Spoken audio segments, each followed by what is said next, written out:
You guys like it? Yeah. Like the food? Yeah, feel free, there's more. And for those of you who haven't been here for a while, you know that's our tradition. When we have open house, we usually supply, we call it deliciously healthy home-cooked food that's not just normal since healthy. We try to be to the highest scale of health as much as we can. And so for those ones who come in the first time, this is our clinic, Action Performance Care. I'm Dr. Dong Liu, and I'm a chiropractor, acupuncturist, and I do active release technique. It's a very specialized and effective soft tissue technique that takes care of most of the pain, very effective at physical pain. And this is Jim Childhood. He's an awesome acupuncturist, and he's our brilliant functional medicine and oriental medicine nutrition expert. He's the one who's developed very deep in functional medicine, from cutting edge research to top notch client problem solving, and so he's really experienced with this stuff. And our clinic, we strive to be multidisciplinary. We take care of musculoskeletal problems, but also we want to take care of people's overall health in general. Especially nowadays, a lot of problems with nutrition, with the food we take. Those are kind of pandemic. So we do everything we can to really try to disseminate information that we know the best to help people. And without further ado, I'm just going to hand over to Jim. And some part of this, I may be chiming in, so you guys, Jim and I will be doing this. And afterwards, you're welcome to stay for our free acupuncture sessions, for gut and intestinal health. And, just because of time limit, we'll, if you have a burning question, bring it up, but there's a chance we may defer that question toward the end, either in person or in group, right? I'll leave that to Jim's discretion. So enjoy. Thank you, Don. Hello, I recognize some of you and some are new, so welcome. And I'm happy to be back talking because I tend to talk a lot, but hopefully it's in a nice, concise way. What do you think? Is that too loud? Too much feedback? We'll get it.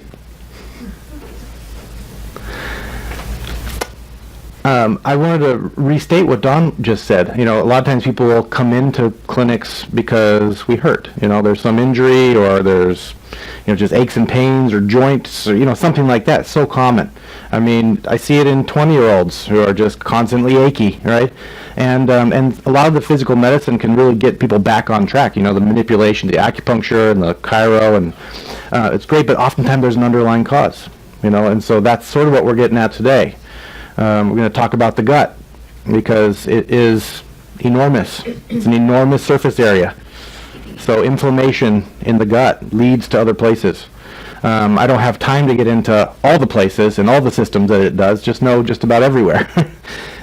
We'll talk a little bit about the brain and, and the liver. And I did a talk a month or so ago about liver detox. So there is a little bit of overlap here, but for the most part, we're going to be talking specifically about the gut, and by the gut, I mean the intestinal integrity, right? The small intestine, the area where we kind of absorb our food into the bloodstream. It's sort of one of the interfaces of the outside world and the inside world, right? We eat a food that's external, right? It goes into our stomach. It's still outside. It hasn't absorbed into our blood yet, right? So that's a barrier system that needs to be intact. Otherwise, things start going wrong very quickly. So we're going to go through some of that. It's a complex web. It's not an easy, simple, straightforward answer. So there might be questions, and I'm happy to take some. But sometimes there isn't an exact answer for that question because it's individual. So we'll get into it. We'll see how it goes. And without further ado, let's do it. We've probably heard this before. This goes back to like 450 BC or something like that, right? Even the ancient Greeks, I'm Greek, so I like to show off my brother here, but even they knew the connection, for sure. I mean, if you look at any medical modality all throughout history, somehow they kind of knew that what's going on in the gut affects other things. In Chinese medicine, ancient medical model, definitely gut reactions. Gut skin is just a very common thing. So anytime you have weird rashes and stuff, if you're forgetting the gut, you've forgotten something major. Right. Bless you. But he had it right too. I mean, our food should be our medicine first and foremost, because if we do that right, then we can avoid 90% of the actual medicines that we're on. There was this cool quote that I saw a long time ago, and I think it was a pharmacist that said, we can probably throw out 90% of all our medicines except for the birds might eat them, which is true. We don't need as much as we think we need, but the things that are coming into us are working against us more and more and more so. And we can talk about that forever. We were talking about Monsanto earlier and corn, right? And and all the sprays and things like that go into our food that we just take for granted and don't even think about sometimes. They're even finding organic farms now that are contaminated with GMO corn because the pollen is just blowing across the freeway. So it's difficult. It really is difficult. And we're at a stage in our history where we have to put in extra care because we can't trust it as much.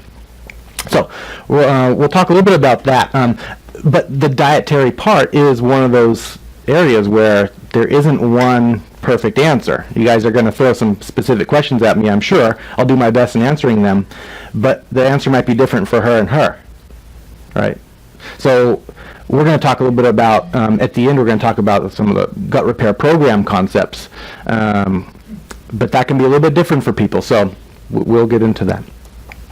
So we're going to talk primarily today about leaky gut. Have you guys heard of leaky gut, most of you? Okay, we've kind of brushed on it in previous talks, but very simply put, it is just a condition where the lining of the intestines become inflamed, right? And then the space between the cells kind of widen out a little bit. Now things can start to sneak through into the bloodstream. Right? Leaky gut sounds grosser than it is. Poop isn't leaking anywhere. It's microscopic, right? We need a very, very tight mesh. We need a really tight barrier system in our gut. Because if anything gets through that's bigger, now the immune system recognizes it as a foreign problem. It looks a little bit more like a virus or something bigger. And so it says, oh yeah, I'm going to remember that. And then they have a food sensitivity, right? Now you've been eating cheese your whole life, no problem. But then one day, for unknown reasons, could be different for everybody, you have a gap now in between those cells that's allowing these things to squeeze through that are larger than they should be, and the immune system can recognize it. So now you have a sensitivity to dairy, right? That took a leaky gut to get to that. Now you can have a minor leaky gut, or you can have a disgusting, awful gut that's just awful, Of course, there's varying degrees. Most of us are living in that sort of, Dr. Don likes to use and I do too, the red, yellow, green kind of concept, right? The green light. Green light is where we want to be. Most of us are in the yellow for most things. We may or may not have symptoms, but doesn't mean the mechanisms aren't sort of brewing under the surface. And then, of course, red would be the pathology. It's when you go to your doctor or, you have an issue. So things like leaky gut are quite commonly, especially in today's age, yellow light a lot of the time. This is just a little cartoon picture of sort of what I'm talking about. So these are the cells that make up the lining of the small intestine. This is where all the food is, right? And we absorb them through this. These should be nice and tight, like that. There's little proteins that block that gap, called occludin, to occlude, right? They're very, very selective. And occludin has little keys that unlock it, called zonulin. We'll talk a little bit about that too. So if zonulin is not a good thing to have, if that is activated, then you open up those gates, and now you have a leaky gut. So not just food, but toxins and bacteria that are in the gut. A lot of people have bacterial overgrowths. Some people might have heard of SIBO, small intestinal bacterial overgrowth. These are some of the people that eat food and then they do blow up like they're pregnant, right? When they're not.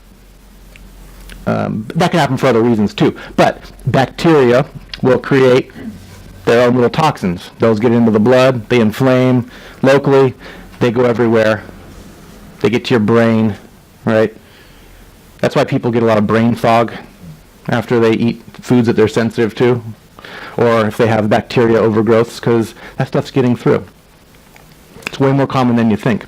Later down the road here, I'm going to show you a little test that we can look at to see if this is indeed going on. Pretty cool stuff. But something like 70% of the immune system is like focused right here, right? We think about our immune system just sort of everywhere, but really they center themselves around those interfaces between inside and outside. So the gut being a major one, the lungs, because we're breathing all day long, right? There's a lot of immune cells there. So a lot of times you have issues with your gut, you have issues with your lung as well. It's interesting. And again, the Chinese medical model, the ancient Chinese understood that. You know, the stomach-lung connection. Pretty cool. So why does a person get a leaky gut? I mean, you know, it's common, like I said, and these are some reasons, and that's a lot of reasons. You guys in this group qualify for some of those reasons right now. I know I do, right? Of course, a poor or inflammatory diet. I mean, if you're on McDonald's all day, you know, that's an obvious one, you know. But there's versions of McDonald's that you just eat at your home, you know. And if you're eating out of those little boxes, you know, and eating all the processed garbage and not real whole foods, inflammatory. Things like alcohol, they can feed the bacteria that grow, you know, which is interesting. It can kind of promote bacterial overgrowth, but also it's an irritant. It's a solvent, so irritating the lining of the gut. You know, now there is reasonable alcohol use, and in fact there's even considered to be healthy alcohol use in some opinions. I like a little, but if you are drinking, then you're leading towards a leaky gut, among other things. Another good reason for a periodic liver cleanse, you know, just to reset some of that stuff, how your body deals with toxins, right? Medications. We have a medication epidemic in this country, well, worldwide, but really, I mean, it's astonishing how much is going on. Tons of antibiotics. The number of people that complain of like indigestion and reflux is massive. It's usually a bacterial problem, but they're taking the antacids, you know, to kind of deal with the symptoms. But what they're doing is they are altering the gut environment. It's less favorable for a healthy environment, so you get a leaky gut. Lots of infections, you know, bacterial, yeasts. You get people with that candida curse, I mean, they can't get rid of it. It's always going on. Sugar will give you that, you know. Some people are just really prone to it. Parasites, more common than you think. Not too long ago, I found hookworm in somebody. I didn't personally find it, but the lab test did. Right. So, you know, she didn't even leave the country. She's right here. She's just suffering with hookworm infection. So, yeah, that's kind of gross, but that's irritating to the lining of the gut, right? That needs to be solved. She needs support to get rid of that so that she can heal the gut and not walk down that path of like, oh my gosh, now I can't eat cheese.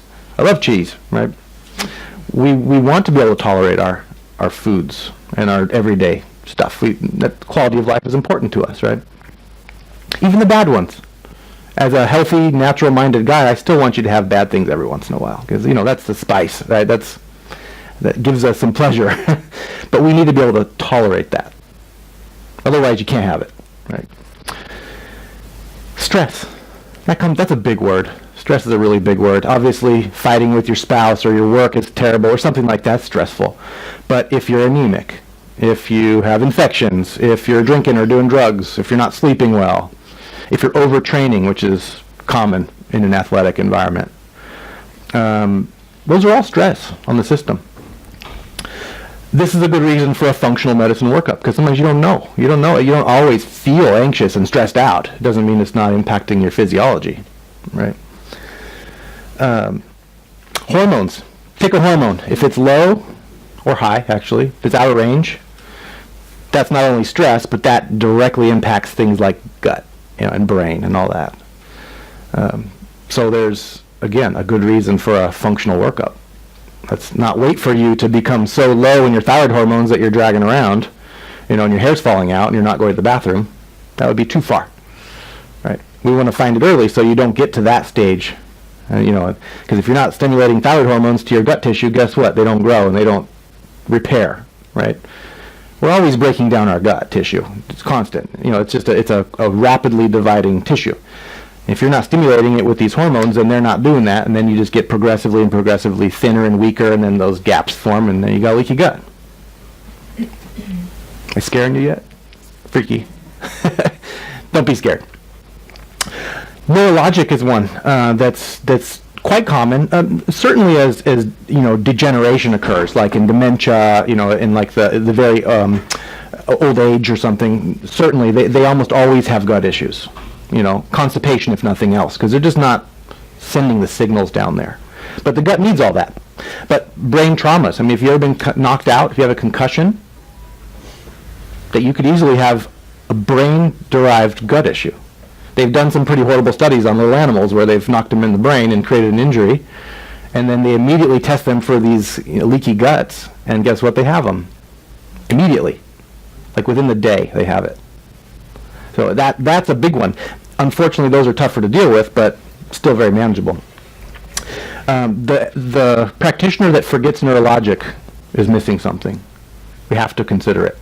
So for example, if people say to me sometimes, well, I don't have anything wrong. What, should I come in, or what should I do? Sometimes just working on brain is what you do. Because if you're keeping your brain nice and healthy, then you're keeping your gut healthy, keeping your organs healthy, everything is healthy, right? If you're an athlete, you're going to perform better, right? If you're a brainiac, you're going to think better, right? So don't forget neurologic. And then metabolic. I kind of mentioned some already. If your blood sugar's out of whack, if you have autoimmunity, or all these things, these are all drivers. And that's what I do. Kind of in a nutshell. What is it for you that makes you different from the other person, even though you still have the same kind of gut issue, right? You might have different mechanisms. Okay. Any questions so far? Am I going too quick? All right. So these are some really common associated, symptoms or conditions people will always come in for. I mean, these are just really common things people come see me for, or their doctor. The mainstream model doesn't always have very good answers for this kind of a list. If you think about it, if it's a leaky gut kind of a scenario, meaning you're reacting to your foods, you're constantly inflamed, this inflammation is circulating through the body and wreaking havoc on all the systems, what happens in the mainstream model? Probably nothing for chronic fatigue. There's not much for that. I mean, you don't want to take speed for that, or anything, amphetamines. But depression, tons of antidepressants out there, which are really difficult to get off of once you're on them for any particular amount of time. They're FDA approved for the short-term use to prevent suicide, but that's not how they're used. Right? It's almost sort of a life sentence once you're on something like that. That's sort of it. So I don't want people to get to that place if at all possible. I'm not saying you should never be on them. There's a time medically to do that, perhaps, but think about all the people that could not have gotten on those if they just started working on things like gut and inflammation. Because if you're inflamed, you are sending those little inflammatory chemicals into your brain, and you're not making neurotransmitters well, so you're not making serotonin, you're not making dopamine, you're not making GABA, right? And you're killing brain cells. So Hippocrates was right. We got to work on the gut. You see them. I work a lot with autoimmune disease. And if you have an autoimmune disease, that means the doctor knows about it and you're probably on medication or something. But if you have autoimmune mechanisms, meaning if we were to ever do like a really cool test and see if you have antibodies to yourself, maybe you don't have symptoms yet, but if you're in that group, you're still driving leaky gut. It's a vicious cycle. Those are the tougher ones. Those are the people that always have to do these gut repair programs like every quarter just to keep that cycle kind of stopped, right? Brain fog's another one. That's a really, really common one. Brain fog. If your brain is foggy, if you don't know what that means, you probably don't have it. But people will go, oh my gosh, you have brain fog. I got it. It's just harder to get thoughts through. Your brain is inflamed. And the biggest source of inflammation in the body is the gut, usually. Make sense? All right. This is a ridiculously short list, but these are just some big ones. Again, because of that sort of like there is no one size fits all, I just want to list a couple. By far, the people that I see that have the most reactions react to grains and gluten. possibly because they have stuff in them, like gluten, but also because they're in 80% of our foods. And we're always getting exposed to them, constantly, multiple times a day. If you want to become sensitive to something, you have an inflamed gut, and you eat it all the time. You eat a certain food. In theory, you could become sensitive to green beans if that's all you ate, right? Because the immune system is always sampling. It's like, oh, God, here we go again, right? So it's good to take breaks. It's good to eat food you don't like, right? All right. Casein is a protein in dairy that's almost identical to gluten. They're like twins. So in a lot of cases, people that have gluten issues have dairy issues because it's sort of like a mistaken identity in a sense. Soy is another one. Don was talking about this last time a little bit. Traditionally speaking, soy's been eaten for a long time, and certain cultures live on it. I mean, there's a lot of soy food coming in. But they ferment it. They ferment most of it. They process it. You know, it's she had a great point. Processed foods doesn't mean like mac and cheese necessarily. That's processed. But processing a food can just mean fermenting or soaking or, you know, changing that food. This is what traditional peoples have done forever. They knew that they had to let stuff sit and soak maybe or ferment, or otherwise they'd feel sick. You know, we're kind of bleached out. These modern day people, we don't have that sensitivity that they used to have. They had a very clean diet. They would sit under trees and watch the wind blow. You know, we're watching Walking Dead, you know, and eating mac and cheese. Right? So we don't feel as much, honestly. Yeah, I like Walking Dead. But it's not relaxing. So things like that I wanted to put in there because soy is in everything. It's one of those subsidized foods, just like grain and dairy. So the government's kind of supporting that industry. There's a surplus of it. It has to find its way into food stuff. But it's not getting processed like it used to. And in fact, I saw this little picture a long time ago when I was in Chinese medical school, where they had all these different foods, like the staples, you know, like rice, they had the grain, and they had a picture of soy, but it wasn't of the soybean. It was of the soy plant. It was kind of interesting. So Yeah. is soy made here in the U.S. or do we import it? Both. Yeah, well, there's quite a bit of soy in like the Midwest. And it happens to be like corn. Corn should probably be on here too. Heavily GMO'd and heavily sprayed. So if you're going to eat it, get the organic stuff. You know, that's the one to do that with. And ideally have it in some kind of a fermented form. It's going to be broken down better. So like tofu might be all right, but tempeh, which nobody really likes or eats very much, is a fermented form, you know, of that kind of thing, and it's just easier to tolerate. It's much easier to break down. So I will talk a lot about gluten because I can't deny it any longer. I mean, well, it's been years that I can't deny it, but there was a time in my life where I was trying to deny it, and I just started learning too much, and I started seeing it over and over again in especially my autoimmune patients. If you have autoimmunity, you have a gluten issue. You should never even look at it again. Right? I've been 7.5 years myself. I've got a nasty gluten reaction and some autoimmune stuff, so I can't eat it. Otherwise, I'll march down the road like my cousin and get MS, and my sister and get diabetes. You know, this is how it happens. You lose tolerance to the outside world, in this case gluten, and you lose tolerance to yourself. Literature backs that up, the medical literature. But I like this little study here, and you don't need to bog yourself down with all these scientific terms, but I like this because you don't have to have celiac disease. You don't have to have this like full-on immune reaction to gluten for it to become a problem. It's irritating, period. The gluten protein, or gliadin, which is a little piece of the gluten, is irritating to our systems, and it activates zonulin. I kind of mentioned it a little earlier. It activates it, which increases the intestinal permeability. So this is a slide I've used before as well. It's a great little slide. These are the occludins. Zonulin, you can't really see it, but it's what opens it up. So just by eating gluten, anybody eating it, the literature, in fact, gastroenterology, mainstream medical literature, well respected, they say that it's opening up the barrier system. So now, these little big lines of mumbo jumbo up here are basically just representing proteins. Each one of these is an amino acid that makes up a long stream of proteins. We want them to be very, very small, 1 or 2 or something like that. I think it only takes like 4 or 5 amino acids in a row to be considered too large. And then the immune system can tag it and remember it and create antibodies against it. And then you're sensitive to that food.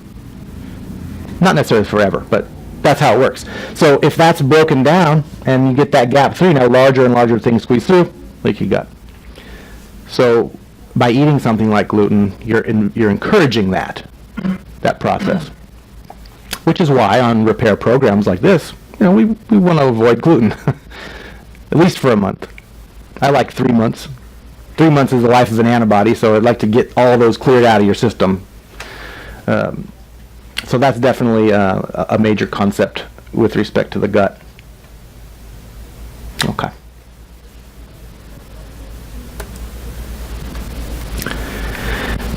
I mentioned a little bit about the brain as well. We have barrier systems all through our body. I mentioned gut, I mentioned lungs, and I didn't mention brain yet, but there's a meshwork that covers our brain. That's extremely important because our brain is everything, right? And so we can't have things just willy-nilly coming in and out of our brain like that. It's a really sensitive tissue. It doesn't have a lot of protection against it inside the tissue. Like if our organs, let's say, get exposed to a toxin and they get damaged, we have ways of sort of dealing with that a little bit easier than the brain does. So if something has gotten into your brain, it activates an immune cell that's like, my mentor calls them chihuahuas with bazookas. Because they'll trigger and they won't stop, right? But they have bazookas and they're killing everything, including brain cells. So if you are inflaming the gut, if you're letting those inflammatory things get into the blood, that will weaken the barrier system of the brain, and now things come in and out of the brain that shouldn't. And, brain fog at the very least. Neurological decline. I'll show you some scary slides in a minute about actual white matter lesions in the brain. They're very cool. But just not too long ago, I also saw a patient that has things like his doctor diagnosed it as allergic asthma, right? So it's kind of seasonal, but he gets these really nasty asthma things and lots of mucus and all that good stuff, right? And if I just have him breathe like that, he'll start to cough a little bit. His lungs can't tolerate that, right? It's gut, because his gut barrier is broken down, and guess what? His lung barrier, same proteins that make up the gut barrier and the brain barrier and the lung barrier, all the same. So zonulin in all of them, right? If you're activating that. This was a little cool little study from Lancet, also a very well-respected medical journal, that found that 42% of patients with Crohn's disease, which is a pretty nasty autoimmune bowel, kind of a condition, or with ulcerative colitis, which is another, pretty radical gut issue, had these lesions in their brain. So there's a cross talk there, right? If the gut's on fire, the brain's on fire. For myself, I need my brain. You guys do too. But if I don't have a good brain, that day at least, then I'm not a good practitioner for my patients. I need to stay up on it. Yeah, go ahead. Excuse me, if you go on the diet and change your habits, do these lesions go away? They can.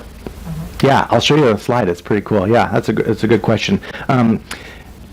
But if there's brain damage, if nerves have died now because of those things, then those will never come back. But the brain is pretty dynamic, and if you create an environment that it can repair, you'll create new pathways. Right. Yeah, that just takes time. And avoiding the pitfalls. I say gluten is not just a fad. Maybe you're not surprised, but the amount of kickback on this one, and then you see these articles on the internet that'll say, it's not the gluten, it's the sprays. Yeah, it's the sprays too. But you can't deny the science behind the gluten reaction. it's shocking, truly, if you look into it. So again, gastroenterology, that might have been from the same article, but gliadin, gluten, it's a piece of the gluten thing, increases intestinal permeability. Once that develops, sensitivity to gluten and other things will develop, right? And it'll activate those zonulins and just make the whole thing worse. So you get a weakening of the barrier system, inflammation, inflammatory things go everywhere, they create their own little issues, feedback, vicious cycles happen. That's my job, is to help unwind the vicious cycles, which is different for everybody. But programs like the one we are going to be offering next month are kind of the key to unlocking that concept. You know, a lot of people say, gosh, I've been on this, and this. They'll bring in these bagfuls of supplements here. Here's what I take. And they're still not well because they haven't done enough yet to unlock their ability to become well. The gut's still inflamed. There's something that's been missed, right? This is probably my favorite one for the deniers, for the naysayers, right? Full-blown celiac disease. That's a very small slice of gluten reactions. This is a really nasty thing where it's kind of an autoimmune concept in your gut as a result of the gluten exposure, right? Again, published in gastroenterology because they're the ones that kind of found the gluten thing, and so they sort of own it. It goes way more than the gut, though. Gluten actually affects your brain more than the gut. But what they found was they took these military soldier blood samples from like the World War II era, and they ran them through two different tests. I'll show you the tests in a minute. The mainstream is to look at two different tests, two different markers. One against the grain itself, the gluten or the gliadin protein. If you're making antibodies against that, then you're sensitive. But the second would be to a protein in the gut. That's what makes it a celiac. Are you now attacking the gut? Because that protein in the gut looks a hell of a lot like gluten. So there's sort of a cross-reactivity there. You can have a gluten and dairy reactivity that's very same, but you can also do it to yourself. In fact, the brain, the cerebellum in particular, is a common cross-reaction. To eat gluten, attack your brain. That's some of the slides I have, which I will get to. So anyways, what they found was full-blown celiacs using two markers went from 1 in 700 of these blood samples back in the 50s to 1 in 100 today, 2009. So that's quite a big increase. And they ran the current people, like people, same gender, same ages, all that kind of stuff. And, it increased 700 times. Why? My guess is because we're living in an increasingly inflammatory place, and we're not doing anything to help that. So yes, you can develop celiac disease or any number of the gluten reactions if you're not careful, because they are trying to feed it to us. It's hard to avoid. Now, two markers. I use, at least 10 markers.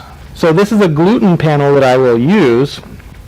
In my opinion, second to none. This is probably one of the best out there for a couple reasons. One, because we're looking at a lot of things, and so think of it as casting a larger net. We want to find something, right? We don't want to just look for one or two things and not find it. But also because, sort of like functional ranges, they give us a full-blown outer range, and then they give you sort of that emerging pattern.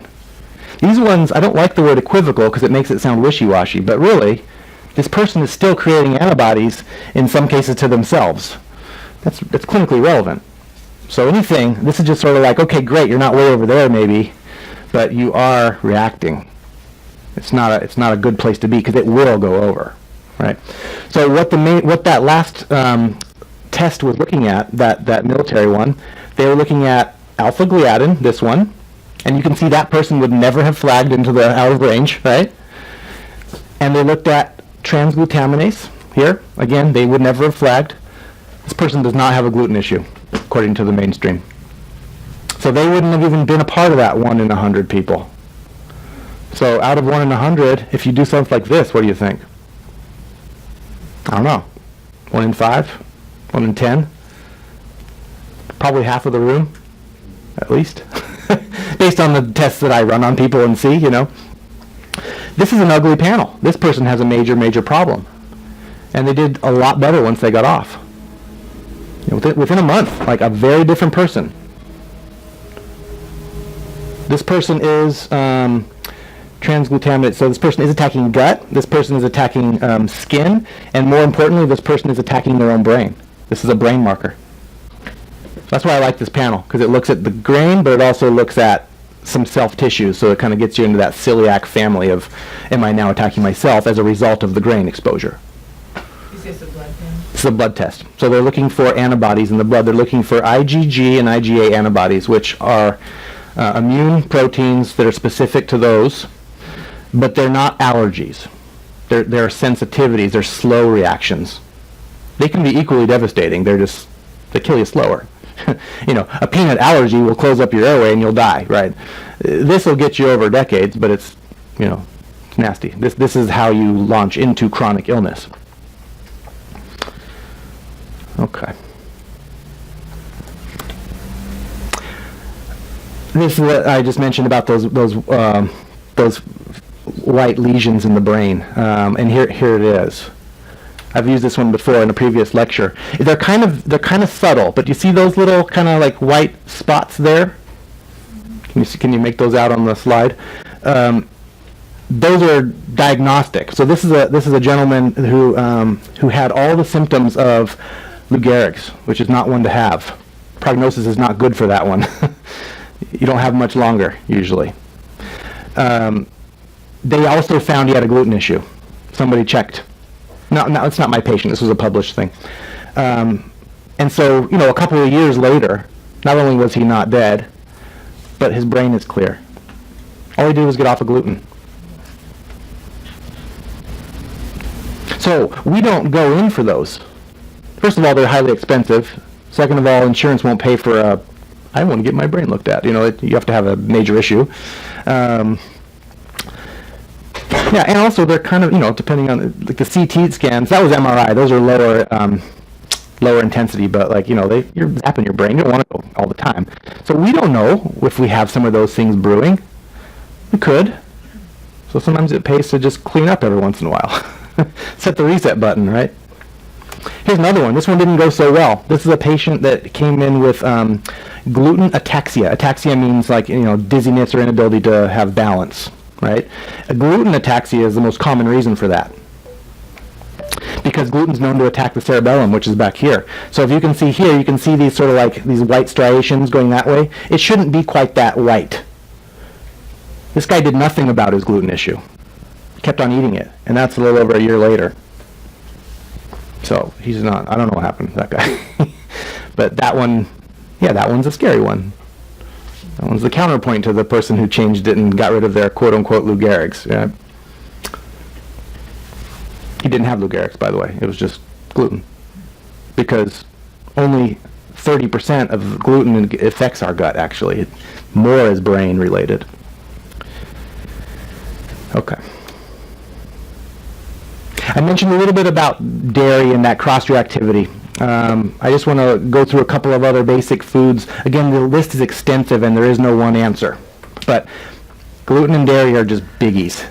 They're biggies for people because they're everywhere and because they're so closely related in structure.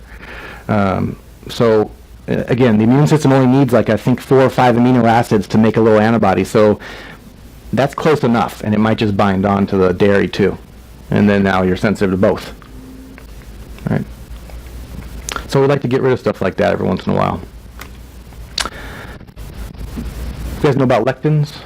We talked a little bit about them in previous things. Lectins are also just naturally occurring compounds, right?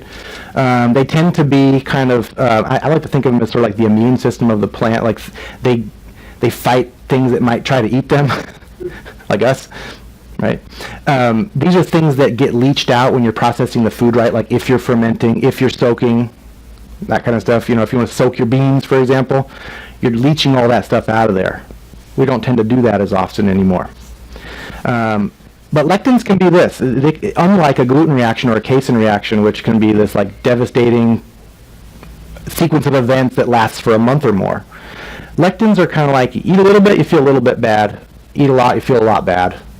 Get off them, feel great, feel better. They're a little more simple. But if you're talking about eating grains or something like that, which tend to have a lot of them and you're not dealing with the grains right, then you might be always feeling bad because you're just exposed all the time. We find that in things like wheat and beans and soy products. What type of beans are you talking about? Kind of all of them. Legumes. Yeah. I know there's some that are higher than others. Honestly, I can't tell you which ones they are. I think kidney beans might be kind of high. When you Yeah. mentioned dairy, Yeah. yogurt falls into that category? Yes, although that is one that has been kind of processed with bacteria, so yeah. So less. And then also, that's kind of a good question too, because then things like goat or sheep milk or something like that tend to be lower in casein, however, still contain it. But some people do better with those. They're just easier to process. Ouch. Phytates are another one. These also occur naturally in our foods. Again, you find them in a lot of these types of foods, grains and legumes and things like that. They will tend to leach out. They will tend to be processed out by, more traditional means. But what they can do is, this phytic acid, or it could be called phytate, it can actually bind to minerals and bind to nutrients and kind of hinder the absorption of it. So that's a problem systemically, but also those little gut cells need those things too, right? They can also inhibit the breakdown of our food. So getting back to that little leaky gut panel where you have those big long chains, if you're inhibiting the breakdown, then you're more likely to have the reaction. Right? So sometimes I recommend people just take a digestive enzyme if they're having issues, or even if they just want to be preventative. Take a digestive enzyme just to help break down the food a little bit better. And if you're eating a lot of these foods, a digestive enzyme? I don't have any one. I mean, I have companies I like to work with because I trust them. I know that they're potent and they're clean because there's a lot of fillers and things. So I like to use Apex Energetics. I use orthomolecular at times. I tend to stick to the things that are kind of practitioner only because there's just a lot of evidence-based research that goes into their design and attention to detail for sensitive patients. So Enzymix Pro, we carry it here if you ever like to get some. How do you spell that? Enzymix, Enzymix Pro.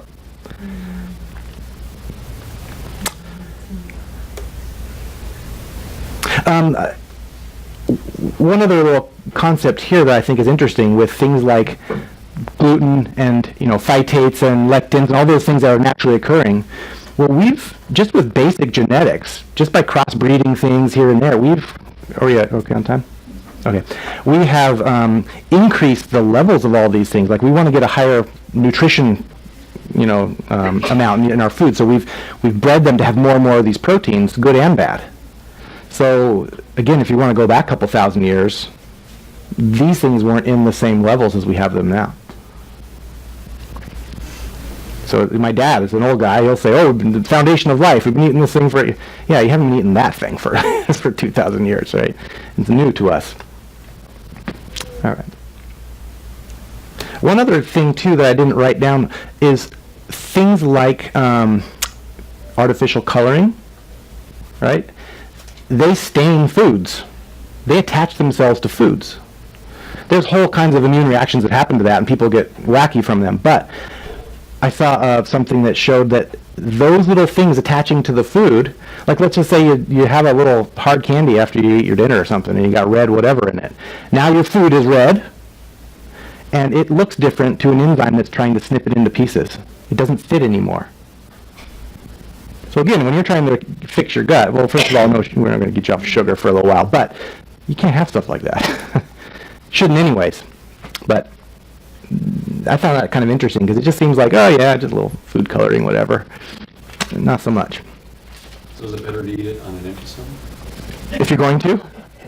Sure, why not? Natural colors don't No. respond the same? No. Like what? Like beet juice or something? No. We know how to deal with that. This is a synthetic chemical. Our body doesn't know what it is, and so it just doesn't fit any of our enzymes. Yeah. So what's the consequence? We've kind of touched on it a little bit, but if you're getting that breakdown, the take-home message, if you're getting the breakdown, you're encouraging inflammation. Those immune cells that are always sampling are sending inflammatory signals, not just to the local tissues, but to everywhere, right? You're going to build these little things. There's a million of these little inflammatory compounds. This is a biggie. This is a nasty one. This starts a lot of diseases. If this starts going, it activates and other things, and then they go wrong. These things will stop you from using your hormones the way you should. It slows down your brain. It drives autoimmunity and drives cancer. Right? So we want to stop it early. Right? We talked a little bit last time about this toxicant-induced loss of tolerance. That's liver detox. If you're toxic, you're driving it. You're driving the leaky gut. You're driving all the rest of it. Yeah. Oh, the NFKB? Yeah. You discovered that in a blood test? You have that? You can. I tend to not, because generally they're cost prohibitive. A lot of these things are kind of hard to test for, and even some of them aren't even really available to us clinically. But you can test that one. But sometimes it's like $100 just for that one test, And I like to just say, here, use your $100 and do this thing that we know is helping it. Yeah, there's so many things induces that NF-kappa. Yeah, a lot. I'm doing, PhD in my biochemistry lab, next door lab, they study all sorts of biological effects of NF-kappa B. Yeah. Professor next door. So it is but there are so many different things to induce it, so it's not a very specific marker. Yeah, that's right. So the things that Jim selects to test, those are more kind of your money is right on the spot. You use the lowest amount, right? Yeah. Testing to get your most information you can. Yeah. It's kind of like we won't test everyone for stress. Who doesn't have stress? Does that make sense? Yeah. These are just a couple others, right? I like to reference mainstream medical journals because, hey, you know what? Who am I? I'm just an acupuncturist in some people's eyes, right? But this is what doctors should be reading. This is their journals, right? But it doesn't really get filtered into the doctor office experience, unfortunately, most of the time. Because there's very few drugs that deal with this, and that's where we're at with that model. But it's all very mainstream, and it's very respectable literature. So the other thing is these things increase intestinal permeability. We want to do things that help lower the release of that. This is the test that we can look at. Same company as the gluten one, but if anybody wants to know, do I have a leaky gut, this would be the one. This is a $200 test. I don't do it all the time because a lot of times it's like, let's put the money towards the program, which is going to benefit you in lots of ways anyways. But some people need their bean counters and they want to see it, or it becomes like a motivator, right? When somebody hands them that delicious piece of banana bread, they're like, oh, wait a minute, no, I can't do it. Or if you're a scientist, you're just obsessed. Yeah, or if you're just a dork like us, right? Yeah, exactly. So this one basically just looks at like those proteins, occludin and zonulin between the cells, and you're either fully out or you're kind of getting there. And this one looks at if this cell were to just shear in half, right, like that. If you're really having destructive pathways going, then that'll tell us what you got. And it also looks for bacterial overgrowths. We want to kill bacterial overgrowths in these programs too. We're getting to the end, you guys. Okay, I have a couple repeat slides. Yeah, I talked about the brain. We can skip that one. Also, just a little nod to our last lecture. Let's not forget about liver detox. We do plan, and we will be holding periodic liver programs like we just finished. I think January might be our next targeted one. That lecture had a whole bunch of information about how being toxic can lead to all kinds of stuff, including intestinal permeability. So I like that because you can see how often new compounds are being created, and I can guarantee you that the safety studies aren't being done. We don't know what we're being exposed to. It's the Wild West out there. Liver, yes.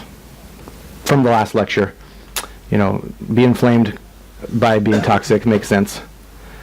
So how do we help ourselves? This is really what we're here for, to talk about now that I gave you some information about why you might want to. We like to offer this Repair Right program. This is a 4-week program. Dr. Don can discuss it a little bit here, involving dietary concepts and supplemental concepts, which can get kind of in depth.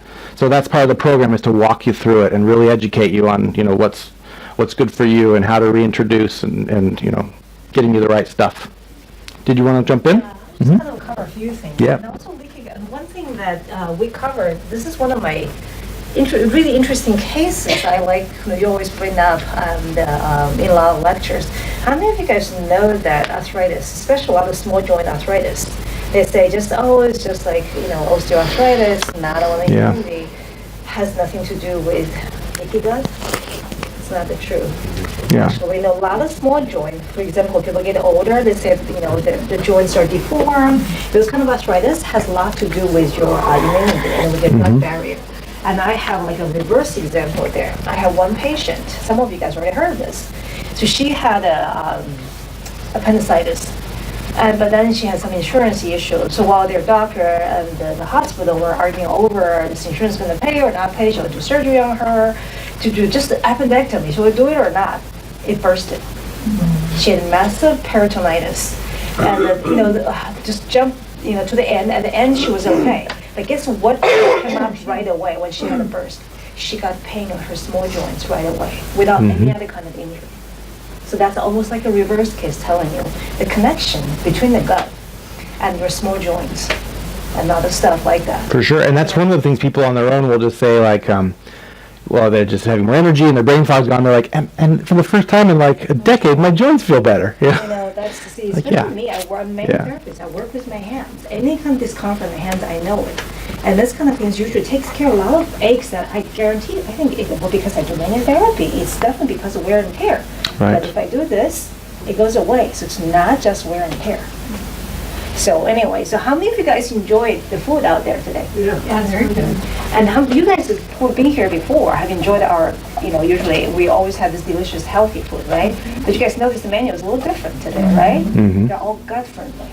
So when Jim was talking to you about the food and things, a lot of times people find gut friendly food, diet can be kind of scary, but no, actually if you are with our experience, Can eat well. make it really eat well and actually stay well, be much better. And learn how to keep it going. It's not hard once you just sort of get into that habit. Yeah. Anyway, so let me hand out some of the sheets here, and you guys can take I have like 2 slides left. I'll just do it while you're handing that out. Yeah. So just to give you a really quick synopsis of what a program like this is looking for, what we're trying to do. We're trying to remove any potential infections, right? Because a lot of times there are overgrowths. And is it worth spending hundreds of dollars to find out, or we just cover it?